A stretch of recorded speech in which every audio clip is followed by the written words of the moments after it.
رمضان مبارک گھڑیاں اور بابرکت لمحات نصیب ہو رہے ہیں۔ آج سے رمضان مبارک کا آغاز ہو رہا ہے۔ آمد رمضان اللہ کا شکر بھی ادا کرتا ہوں اور آپ کو بھی مبارکباد بھی پیش کرتا ہوں۔ ساتھ اللہ کی بارگاہ میں یہ دعا بھی کرتے ہیں کہ پروردگار عالم ان مبارک ساعتوں اور قبولیت کی گھڑیوں کی طفیل آج آئی ہوئی اس آسمانی اور زمینی بلا سے پوری امت کو نجات عطا فرمائے۔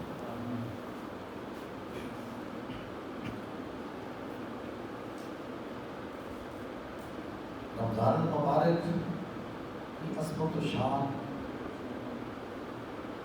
آپ کئی سالوں سے مسلسل سنتے آتے ہیں۔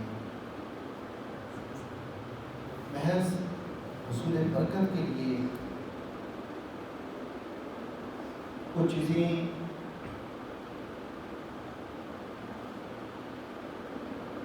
آپ تک پہنچانی ہیں۔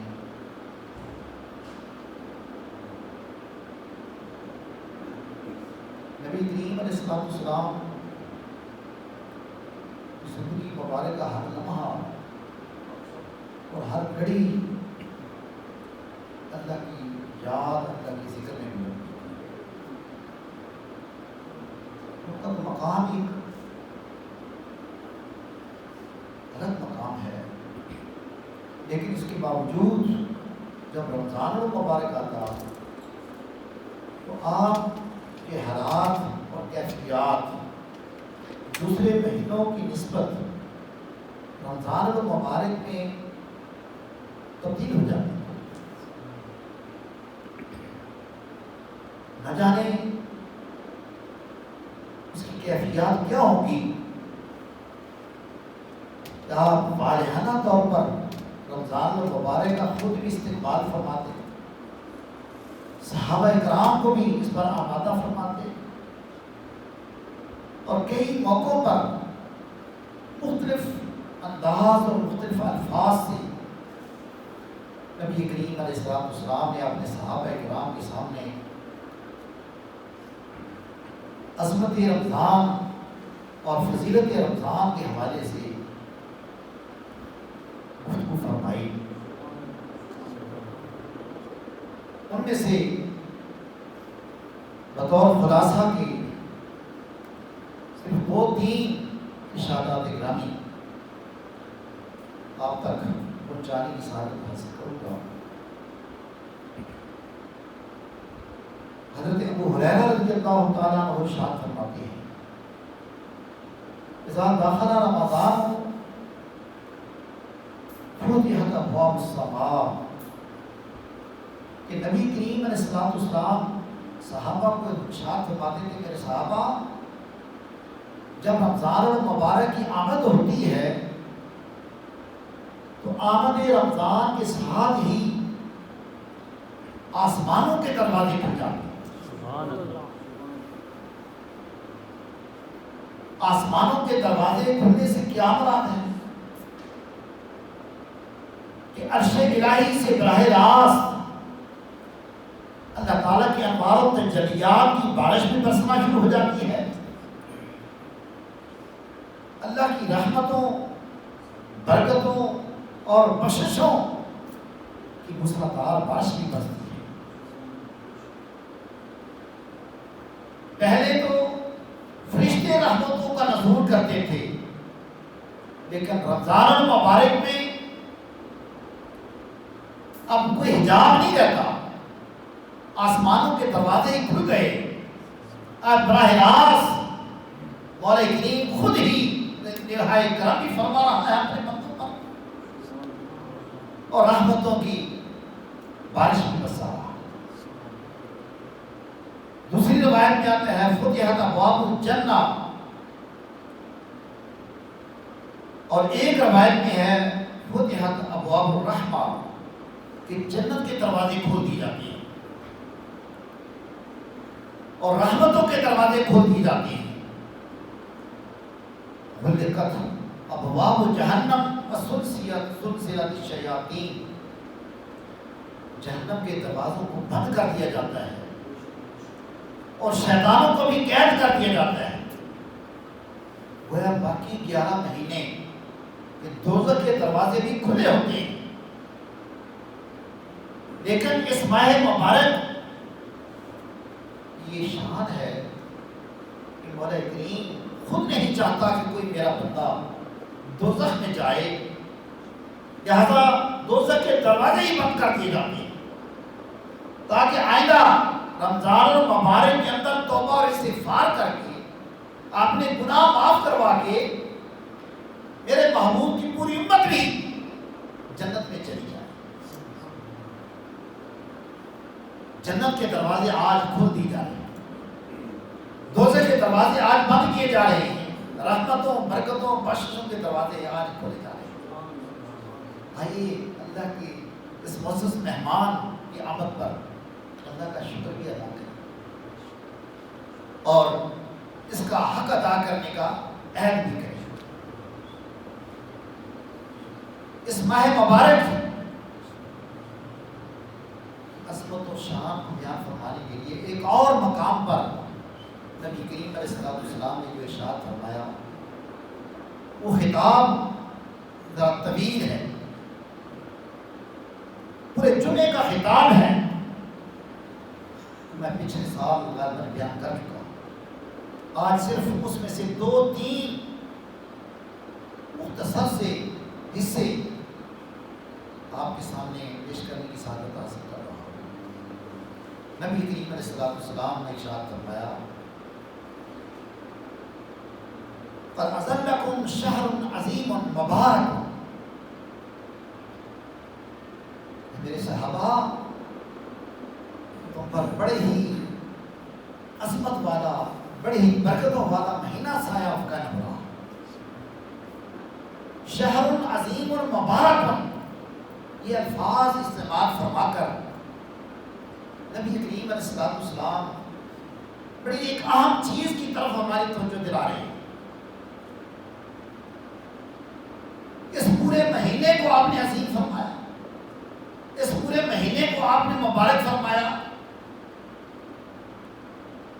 اس کی وجہ کیا ہے کہ باقی 11 مہینوں کے اندر رات کے تیسرے پہر وہ ایک مبارک گھڑی آتی ہے، وقت سحری کے وقت رات کے تیسرے پہر وہ گھڑی آتی ہے جب اللہ تعالیٰ اپنے خصوصی طور پر وہ نکاح کرم فرماتا ہے۔ اس وقت بھی آسمانوں کے دروازے کھلتے ہیں اور براہ راست مولا کریم اپنے بندوں سے بھی رات عطا فرماتا ہے۔ حل من مستغفر فاغفر لہ، ہے کوئی گناہ معاف کروانے والا، میں اس کے گناہ کو معاف کر دوں۔ اس کی رحمت خود ہی گناہ گاروں کا استقبال کرتی ہے توبہ کرنے والوں کی توبہ کو قبول فرماتی ہے. حل میں مسترزقین فارزق له ہے کوئی رزق کا طلبگار میں اس کو رزق عطا فرما دو. اس طرح سے مختلف سوالات خود ہی اللہ پاک کی طرف سے ہوتے ہیں. ہے کوئی فلاں حاجت والا, ہے کوئی فلاں حاجت والا, ہے کوئی فلاں حاجت والا, اس کی حاجت کو پورا کر دیا جائے. کچھ خوش نصیب تو رات کو اس تیسرے پہر اٹھ کر تہجد ادا کرنے کے بعد ان مبارک گھڑیوں سے فائدہ اٹھاتے ہیں. ان کے لیے ہر رات شب برات ہوتی ہے. لیکن ہم جیسے گناہگار جنہیں یہ سعادت نصیب نہیں, تہجد پڑھنا نصیب نہیں, تیسرے پہر اٹھنا نصیب نہیں, اللہ ہمیں بھی نصیب کرے. ان کے لیے مولا کریم نے رمضان المبارک کا ایک پورا مہینہ مقرر فرما دیا کہ تم ہر رات تو نہیں اٹھ سکتے. ہونا تو یہی چاہیے تھا کہ میرے مقبول بندوں کو مثال بناتے ہوئے تم بھی ہر روز رات کی ان مبارک گھڑیوں سے, قبولیت کی گھڑیوں سے فائدہ اٹھاتے. لیکن آؤ میں تمہارے لیے ایک مہینہ مقرر کر رہا ہوں. اب پورا مہینہ ہی تمہارے لیے اور رات کے تیسرے پہر کی طرح ہوگا. وہاں تو ہر روز رات کے تیسرے پہر میں یہ قبولیت کی گھڑیاں آتی ہیں, لیکن رمضان المبارک کی آمد کے ساتھ ہی غروب آفتاب سے لے کر طلوع فجر تک پوری رات, مغرب سے لے کر طلوع فجر تک پوری رات اللہ کی طرف سے یہ آواز آتی ہے. گویا پوری رات کو ہی اللہ پاک اس سے پہر والی رات کی فضیلت عطا فرما دیتا ہے. اگر کسی نے روزہ افطار کیا ہے تو افطار کرتے ہی اس کے بھی گناہ معاف ہو جاتے ہیں, اسی وقت سے اس کا آغاز ہو جاتا ہے. اب تیسرے پہر کی بھی تخصیص نہیں رہتی, اس کے لیے پوری رات ہی شب برات, شب قدر بن جاتی ہے. اس لیے حضور نے فرمایا شہر عظیم مبارک, یہ بڑی عظمتوں والا مہینہ ہے. اس کی ہر رات عظمت والی, اس کا ہر دن عظمت والا اور برکتوں والا ہے. لہذا نبی کریم علیہ السلام نے یہ لفظ ارشاد فرما کے ہماری توجہ اس طرف دلائی کہ غلامان مصطفیٰ اس مہینے کی قدر و منزلت کو پہچانو, اس کی ایک ایک گھڑی کی قدر کرو, اس ایک ایک لمحے کو غنیمت جانو. ہونا یہ چاہیے اس کی ایک ایک گھڑی اللہ کی یاد میں گزرے. دو چیزیں تو نبی کریم علیہ السلام نے خصوصیت سے اسی خطاب کے ارشاد فرمائی کہ مولا کریم نے اس ماہ کا روزہ رکھنا فرض قرار دیا اور رات کو تراویح ادا کرنا اسے سنت قرار دیا ہے.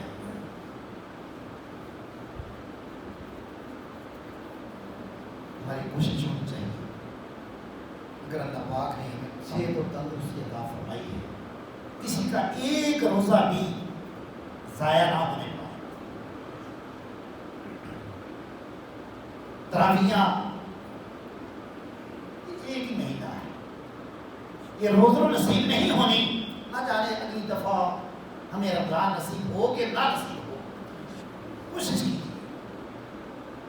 بے شک آپ گھروں پر پڑھیں, مساجد میں اس کے لیے آنا ضروری نہیں, بلکہ یہی میں آپ کو تلقین کروں گا کہ کورونا وائرس کی وجہ سے اپنے اپنے گھروں کے اندر ہی اس کا اہتمام کریں, بلکہ آپ گھروں میں جماعت کروائیں.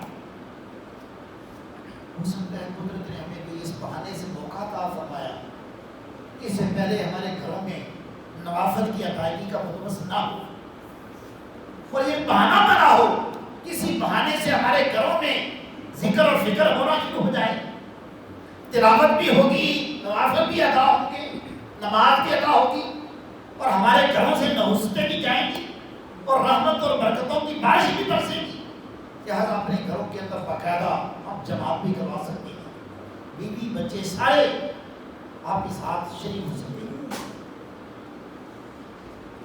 تو میں عرض کر رہا تھا اس ماہ مبارک کا ایک ایک لمحہ بڑا قیمتی ہے،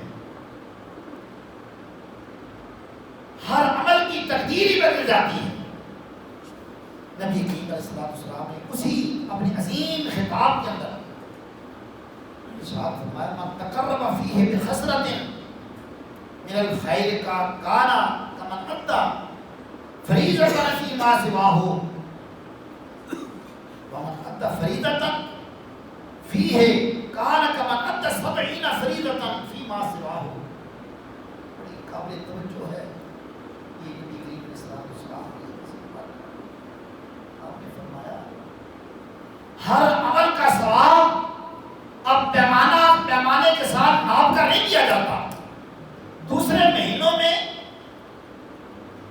اس کے لیے اللہ پاک نے گناہ کا عدد رکھا تھا، 1 سے لے کر 10 گنا 20 گنا اتنے گنا کیا جاتا تھا، لیکن یہاں تو مولا کریم نے اخلاص کے مطابق دیکھا، جیسا کسی کا اخلاص ہوگا اس کے مطابق ہر ایک عمل کا ثواب گناہ سے بے نیاز کر کے بے حد و بے حساب رکھ دیا ہے۔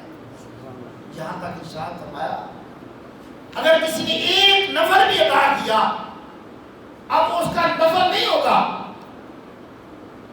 باقی 11 مہینوں میں آپ نوافل پڑھتے رہے وہ نفل ہی شمار ہوتے تھے، لیکن رمضان المبارک کے اندر آپ نے نفل بھی ادا کیا وہ نفل نہیں ہوگا، اس کا ثواب فرضوں میں بدل جائے گا۔ نفل کی تقدیر بھی بدل گئی، اب نفل نہیں، نفل فرض میں تبدیل ہو جائے گا۔ اسی طرح کسی نے اور کوئی نیکی کی ہے تو اب وہ نیکی اب پچھلے 11 مہینوں کی طرح کی نیکی کا ثواب اس سے گناہ کے حساب سے نہیں دیا جائے گا، اب وہ نیکی بھی اسی حساب سے وہ فرائض میں تبدیل ہو کر آپ کو ثواب نہ جانے اللہ پاک اپنی شان کے مطابق کیا عطا فرمائے۔ اور فرمایا کہ اگر کوئی فرض ادا کرے گا، یہ تو نفل کی شان ہوئی نا کہ نفل فرض بن جائے گا، تاکہ میرے غلام میرے محبوب کے غلاموں کہ جو فرائض رہ چکے ہیں ان نفلوں کی برکت سے، ان نماز تراویح کی برکت سے وہ فرض بن کر وہ زندگی کی قضا ہو جائے، زندگی کی نمازیں قضا ہو جائیں۔ جو حج پہ عمرے میں نہیں جا سکتے انہیں رمضان کے مہینے میں حجوں کا ثواب بھی مل جائے، عمروں کا ثواب بھی مل جائے، کیسے موسلادھار بارش برس رہی ہے۔ اور فرمایا کہ اگر کوئی فرض ادا کرے گا کانا کمن ادی 70 فریضۃ فیما سواہ، ایک ایک فرض 70 فرضوں میں تبدیل ہو جائے گا۔ اور 70 کا مطلب 70 ہی ہے، ایک محاورہ کے طور پر بھی استعمال کیا جاتا ہے کہ صرف 70 فرضوں کے برابر نہیں، کہ دیکھا جائے گا کہ جو جتنے اخلاص کے ساتھ محبت کے ساتھ چاہت کے ساتھ وہ فرض ادا کر رہا ہے، جیسے خشوع و خضوع کے ساتھ ادا کر رہا ہے، تو پھر وہ 70 نہیں رہے گا، وہ بے حد و بے حساب فرائض کا ثواب ملے گا۔ جس طرح سے کعبہ میں ایک نماز پڑھنے کا ثواب لاکھ نمازوں کے برابر ہے، تو یہاں بھی رمضان المبارک کے اندر ایک ایک رات کے اندر آپ کو بے حد و بے حساب لاکھوں نمازوں کا ثواب ملے گا۔ تو جب رمضان المبارک ہم سے رخصت ہوگا تو پھر بندہ مومن کی شان وہی ہوگی جو حج کرنے کے بعد اس کو نصیب ہوتی ہے۔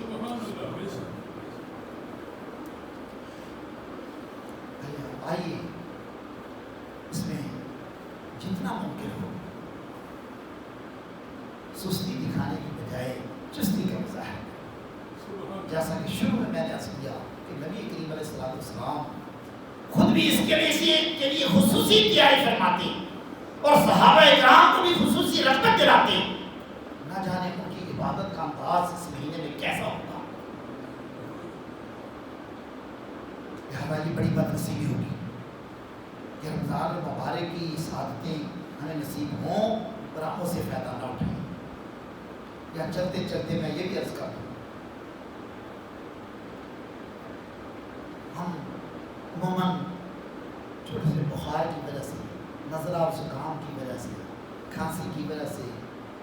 محض ڈاکٹر کے کہنے پر آپ فوراً روزہ چھوڑ دیتے ہیں. ہاں روزہ آپ چھوڑ سکتے ہیں. کب چھوڑ سکتے ہیں؟ جب جان جانے کا خطرہ،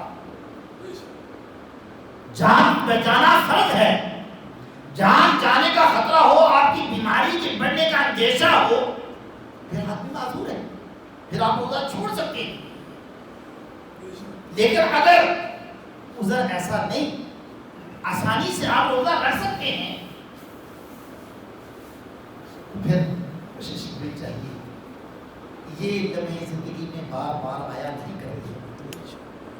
یہ موقع ملا ہوا ہے تو معمولی بہانوں کے ذریعے اس روزے کو ضائع نہ کریں. نبی کریم علیہ السلام نے ارشاد فرمایا کہ اگر کسی نے ایک روزہ بغیر کسی عذر کے چھوڑ دیا، بغیر کسی عذر کے چھوڑ دیا، سستی کر دی، اور روزہ تو ایک چھوٹ گیا، بعد میں اسے احساس ہوا، دوسرے دن اسے احساس ہو گیا کہ مجھے روزہ نہیں چھوڑنا چاہیے، غلطی کا احساس بھی ہو گیا. یہ کہ اللہ کا انعام ہے. بے شمار لوگ ہیں پورے مہینے کے روزے کھا جاتے ہیں، کوئی احساس تک نہیں ہوتا. یہ اس کی بات ہو رہی ہے کہ جس کا ایک روزہ چھوٹ گیا اور اسے احساس بھی ہوا، گڑ گڑایا بھی، توبہ بھی کی، عہد بھی کیا کہ مولا کریم تم معاف فرما دے، آئندہ روزہ نہیں چھوڑوں گا، تو بڑا مفہوم رہے. لیکن نبی کریم علیہ السلام نے ارشاد فرمایا توبہ استغفار بھی کی، روزے کی قضا بھی کر لی، آئندہ روزہ رکھنے کا عہد بھی کر لیا، لیکن جو روزہ اس کا ایک چھوٹ گیا ہے، پوری زندگی بھی روزے رکھتا رہے، اس ایک روزے کا بدل نہیں ہو سکتا.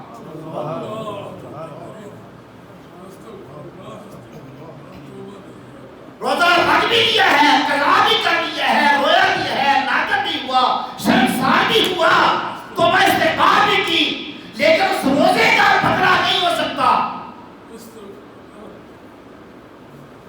لہذا کوشش کریں ہمارے اپنے گھروں میں کوئی بغیر روزے کے نہ رہے، سوائے ان لوگوں کے جو معذور ہیں. کوشش ہونی چاہیے ہماری کہ وہ ہم سارے روزہ رکھیں.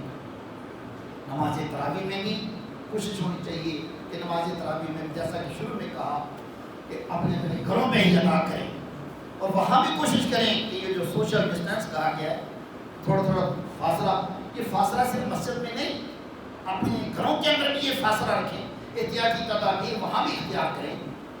اس ماہ مبارک میں 4 چیزوں پر نبی کریم علیہ السلام نے زیادہ توجہ دینے کے لیے ہمیں ارشاد فرمایا کہ 4 چیزیں خصوصیت کے ساتھ کرو. پہلی چیز ارشاد فرمائی، 2 چیزیں فرمایا، 2 چیزیں تو وہ ہیں کہ تمہیں اپنے رب کا قرب حاصل کرنے کے لیے کرنی، اللہ کا قرب حاصل کرنے کے لیے کرنی ہے، اور 2 چیزیں وہ ہیں جو تمہاری اپنی ذاتی ضرورت ہے. تو پہلی 2 چیزیں جس سے تمہیں اللہ کا قرب نصیب ہوگا، ان 2 چیزوں میں سے پہلی چیز ہے لا الہ الا اللہ کا ذکر.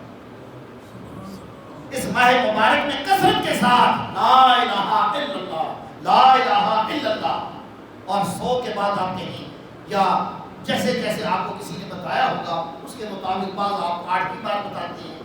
اگر کسی کی جگہ بیعت کی ہے، پھر مرشد ہے کسی کے، جیسے جیسے آپ کو کسی نے پڑھنے کا طریقہ بتایا ہے آپ اس طریقے کے مطابق پڑھیں.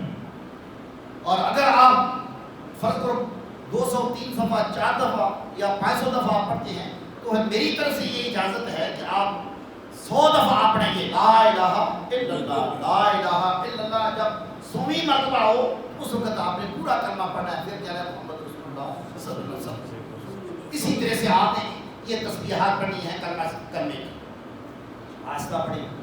یہ ضروری نہیں کہ اونچی آواز سے پڑھنا ہے، ذکر خفی کریں، اسپیڈ میں پڑھ لیں جیسے بھی پڑھ لیں. دوسری چیز جو پڑھنی ہے اس کے ساتھ نبی کریم صلی اللہ علیہ وسلم فرمایا وہ استغفار ہے. استغفار مختلف ہیں، چھوٹے سے چھوٹا استغفار پڑھ لیں، استغفر اللہ ربی، یہ میرے ساتھ دہرانے ایک دفعہ تو مجھے بھی ثواب مل جائے گا. استغفر اللہ ربی من کل ذنب واتوب الیہ.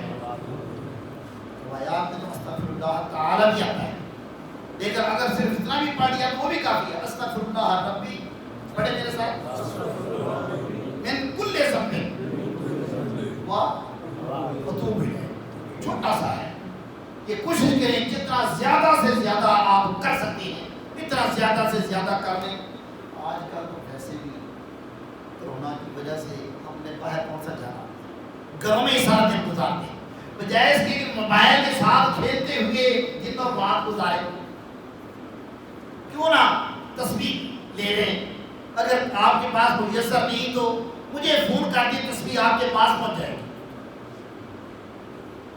تسبیح لیں، سارے گھر والوں کو تسبیح پکڑائے اور ایک کلمے کا ذکر بھی کرے.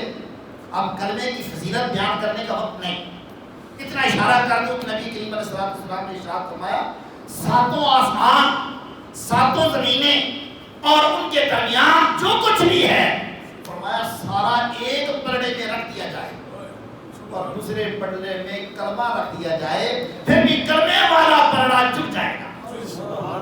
یہ شان ہے کلمے کی، اسے معمولی نہ سمجھے. لہذا کلمے کا ذکر کثرت کے ساتھ کریں. یہ حضور نے ارشاد بھی فرمایا ہے کہ رمضان المبارک کے اندر یہ کثرت سے آپ نے کرنا ہے. اور دوسرا کرنا ہے استغفار. اور استغفار حکومت کی طرف سے بھی یہ حکم ملا ہے سب کو کہ پہلا جمعہ استغفار کے بارے میں بیان کیا جائے. تو میں یہی درخواست کروں گا کہ اس بلا سے بچنے کا طریقہ بھی یہی ہے، ہم کثرت کے ساتھ استغفار کریں اور سب علاج لا علاج ہو گئے. یہ فاصلے کر کے بھی دیکھ لیجیے. لیکن اب حکومت بھی پکار رہی ہے، کل خوشی ہے کہ ٹی وی پہ پوری دنیا میں دعا کروائی گئی ہے، کیونکہ اب سمجھنے لگے ہیں سب کہ جس کا کوئی علاج نہیں اس کا علاج ذکر الہی ہے، اللہ کی یاد ہے. اور دوسری دو چیزیں جو ہماری سب کی ضرورت ہے اور وہ ہے ان میں سے ایک ہے جنت کا سوال کرنا. آپ نے فرمایا کثرت سے اللہ تعالیٰ سے مانگو مولا کریم اسأل کا جنت، اللہ بنی اسأل کا جنت، اللہ چھوٹا سا تو لفظ بنی اسأل کا جنت، اللہ بنی اسأل کا جنت، یا اللہ میں تجھ سے جنت کا سوال کروں. ادھر فرمایا جنت کے دروازے کھلے بھی ہیں تو سوال کر جنت کا. اب تمہیں داخل ہونا ہے، مانگ تو صحیح، یہ نہ ہو کہ جنت کا دروازہ کھلا ہے جہنم کا دروازہ بند ہے اور تجھے بتا بھی رہا ہوں مانگ مانگ، سوال کرنے کا طریقہ بھی بتا دیا کملی والے نے. یہ نہ ہو کہ تو پورا مہینہ اکڑا رہے، تجھے سوال کرنے کی توفیق بھی نصیب نہ ہو، اس سے بڑی بدبختی کیا ہوگی. اور دوسری چیز فرمایا یہ مانگا کرو اللہم اجرنی من النار، یا مجھے دوزخ سے بچا لے، یا رب مجھے دوزخ سے بچا لے. یہ کثرت کے ساتھ کریں. دو چیزیں میں اس کے علاوہ بتانا چاہوں گا. ایک ہے تلاوت قرآن، جتنا زیادہ سے زیادہ قرآن حکیم پڑھ سکتے ہیں. اور اس کے ساتھ دوسری اہم تین چیز سارے وظیفوں کا وظیفہ وہ ہے بارگاہ رسالت مآب صلی اللہ علیہ وسلم. جتنا ہو سکتا ہے اسے کوشش کرے ہزاروں تک لے جائیں، یہ 100 تک نہ رکھیں. یہ ہر گھڑی کوشش کرتے چلتے پھرتے بھی آپ پڑھیں، جتنا ہو سکتا ہے اتنا وہ آپ پڑھتے رہیں. اللہ تعالیٰ مجھے اور آپ سب کو اس پر عمل کرنے کی توفیق عطا فرمائے. ہم علیکم